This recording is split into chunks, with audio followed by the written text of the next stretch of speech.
ये वही पहाड़ी है दोस्तों जिस पहाड़ी पर आफताब ने श्रद्धा के 35 टुकड़े करके फेंक दिए। 35 टुकड़े तो उसने अपने घर पर किए थे, जिस जगह पे वो महरौली में किराए पर जहाँ रहा करता था वहाँ उसने जो है 35 टुकड़े श्रद्धा के किए थे किसी धारदार हथियार से। इसके बाद में उस धारदार हथियार से कत्ल करने के बाद में उसका 35 टुकड़े किए उसके, और उन 35 टुकड़ों को उसने फ्रिज में रख दिया। फ्रिज में रखने के बाद में उसको धीरे धीरे वह इन्हीं जंगलों में ठिकाने पर लगाता रहा। आप ये जो जंगल देख रहे हो ये महरौली इलाके के जंगल हैं दोस्तों, बहुत बड़ा जंगल है ये दोस्तों। आप ये लगा लो, आप बोल सकते हो कि अरावली की जो क्षेत्र सीमाएं हैं उसके तहत में ये जंगल आता है। और इस जंगल में ये लगा लो जानवर भी रहते हैं, लेकिन जानवर क्या है, वो घने जंगलों में रहते हैं, आबादी क्षेत्र में वो बहुत कम आ पाते हैं। तो यही वो जंगल है दोस्तों जहाँ पर श्रद्धा के 35 टुकड़ों को फेंका गया, और कुछ इसके टुकड़ों को बाहरी इलाकों में भी फेंका गया। कोई कहीं से खबर आती है कि देहरादून के भी जंगलों में कुछ फेंके गए, और कुछ बताते हैं कि बाहरी भी फेंके गए। बहरहाल मैं ये तो नहीं बता सकता हूँ कि किस किस जगह फेंके, लेकिन महरौली में सबसे ज़्यादा इसके टुकड़े फेंके गए ऐसा पुलिस का कहना है, जो कि आफताब ने रिकॉर्ड किया हुआ है। और आफताब ने दोस्तों ये बहुत ही गलत किया है, ऐसा नहीं होना चाहिए। दोस्तों नमस्कार, मैं हूं रवि कुमार तिवारी और आप देख रहे हो अपना YouTube channel clear to clear. दोस्तों आज मैं आ गया हूं महरौली के जंगलों में। ये आप जो देख रहे हो ये दोस्तों देखो, इस तरफ में देखो महरौली के जंगल हैं, हर तरफ में एक घना जंगल है दोस्तों, घनी आबादी है। मैं देखो अभी एक ये रास्ता देख रहे हो आप, रास्ते की तरफ से ये वीडियो बना रहा हूँ, और इसके अंदर में काफ़ी ज़्यादा खूंखार जानवर भी हो सकते हैं, असामाजिक तत्व लोग भी हो सकते हैं इसके अंदर में। और ये आप वही जंगल देख रहे हो दोस्तों महरौली का, जिस महरौली के जंगल में आफताब ने श्रद्धा का कत्ल किया। और जंगल में तो कत्ल नहीं किया था, कत्ल तो उसने अपने घर पर किया था, लेकिन जो उसने कत्ल करने के बाद में जो उसके टुकड़े किए 35, कितना निर्दयी रहा होगा और किस निर्मम तरीके से उसने जो है इस कत्ल को अंजाम दिया। फिर उसके टुकड़े किए, टुकड़े करने के बाद में उसको वह रात के 2 बजे इन्हीं जंगलों में आता, और इन्हीं जंगलों में आकर के वह इन टुकड़ों को फेंक दिया करता था। और कमाल की बात दोस्तों ये है कि मैं जिस जगह पे रहता हूँ दोस्तों, अगर मैं रात को 11 बजे भी निकल जाऊँ अपनी बाइक लेकर के, या पैदल भी निकल जाता हूँ अगर, तो पुलिस वाले वहाँ चेकिंग करने लगते हैं कि क्या है मेरे पास में, बाइक की चेकिंग करने लगते हैं कि पेपर्स है कि नहीं है। तो ये आफताब की चेकिंग कैसे चूक गई उनसे, ये एक बहुत बड़ा सवाल है।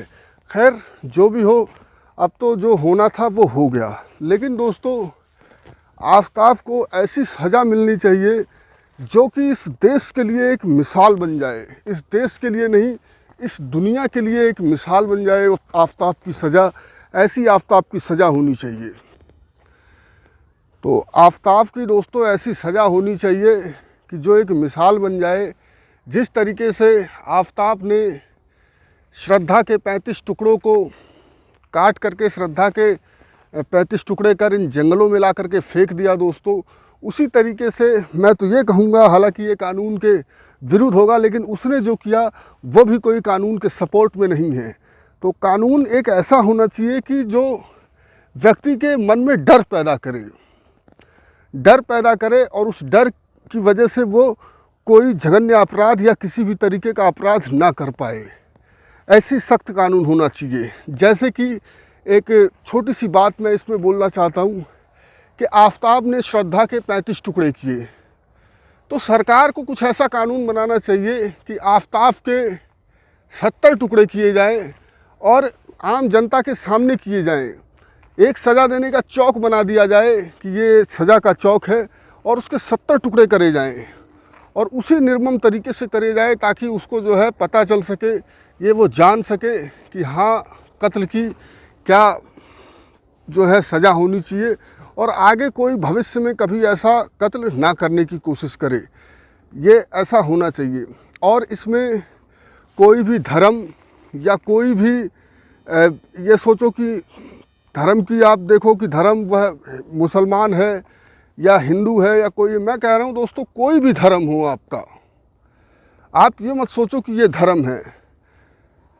जुर्म जुर्म होता है, चाहे वो कोई भी धर्म हो, चाहे हिंदू हो, चाहे मुस्लिम हो, चाहे सिख हो, चाहे ईसाई हो, चाहे पारसी हो, या चाहे कोई और जाति का हो, चाहे कोई पिछले वर्ग में हो या कोई आगे के वर्ग में हो, किसी भी वर्ग में हो, वो अगर अपराध कर रहा है तो उसकी सज़ा होनी चाहिए। दोस्तों, मैं ज़्यादा इस विषय पर बात नहीं करना चाहता हूं, क्योंकि एक तो पहले ही किसी लड़की के साथ में इतना बड़ा अन्याय हो गया जो है, और उस लड़की की भी इतनी ही बड़ी गलती है कि जितना कि नहीं होनी चाहिए ऐसी गलती। ऐसा भी सोशल मीडिया से खबर मिलने को सुनने में आती है, न्यूज़ में सुनने को आती है कि उस लड़की के पिता ने कहा था कि बेटी मत जा, साथ में रह। तो उसने कहा कि मैं 25 वर्ष की हो चुकी हूँ, अपने फ़ैसले ले सकती हूँ, अपना ज़िंदगी जीने का अधिकार है मुझे। शायद उसको इन्हीं सब चीज़ों का कर्ज चुकाना पड़ा जो उसने कहा। अपने माता पिता की बात आप बिल्कुल मत जो है काटो, चाहे लड़का हो चाहे लड़की हो। अपने माता पिता की आप बात मानोगी तो सदा खुश रहोगी, और नहीं मानोगे तो ऐसे ही आफताब की तरह, जैसे आफताब ने शिकार बना दिया, ऐसे ही किसी समुदाय के आप शिकार हो जाओगे। फिर ये मत कहना किसी ने आपको बताया नहीं, किसी ने आपको समझाया नहीं। तो लड़कियों, आप लोग भी संभल जाओ, ये फालतू की दोस्ती छोड़ दो, अपने घर वालों की सोचो। और ये जंगल आप देख सकते हो कितना घना है। और दोस्तों, महरौली का आप ये जंगल देख रहे थे, जो कि अरावली क्षेत्र की सीमाओं में आती है। अरावली की ये पहाड़ियाँ आप इसे कह सकते हो। अरावली की पहाड़ी में ये महरौली के जंगल हैं, और बहुत बड़ा जंगल है ये। लगभग 700 किलोमीटर में ये जंगल फैला हुआ है दोस्तों। और इसी जंगलों में आफताब ने श्रद्धा के जो 35 टुकड़े किए, उन टुकड़ों को हद से हद तक इन्हीं जंगलों में जो है फेंका गया, उसको जो है ठिकाने लगाया गया। और कमाल की बात तो ये है, वो रात में निकलता था, उसको कभी किसी पुलिस ने टोका नहीं, कोई तलाशी नहीं, कुछ नहीं, कुछ नहीं। यहाँ कोई नॉर्मली बंदा अगर घर से अपने निकल जाता है तो उसकी बाइक के पेपर्स चेक करने लगती है पुलिस, और भी चीज़ें करने लगती है। खैर, पुलिस वालों की नज़रों से वो चोर था आफताब, एक तरह से मर्डरर था। तो वह उसने सोचा होगा कि हो सकता है उसने किसी और रास्ते से, ऐसे रास्ते से वो निकला हो जहाँ पर पुलिस का पहरा ना रहा हो। जो भी हो, खैर बहरहाल अब तो उसने कर दिया, और 6 महीने तक पुलिस वालों को वो बेवकूफ़ बनाता रहा। तो दोस्तों, ये वही जंगल है। आप लोग वीडियो तो ये नहीं कहूँगा कि शेयर करो, क्योंकि ये खबर तो आग की तरह फैली हुई है। पूरे हिंदुस्तान में नहीं, पूरे दुनिया में ये खबर फैली हुई है। लेकिन इसको सज़ा ज़रूर मिले दोस्तों, और ऐसी सज़ा मिले कि आगे से कोई इस तरह के क्राइम ना हो। मैं बस यही चाहता हूँ दोस्तों।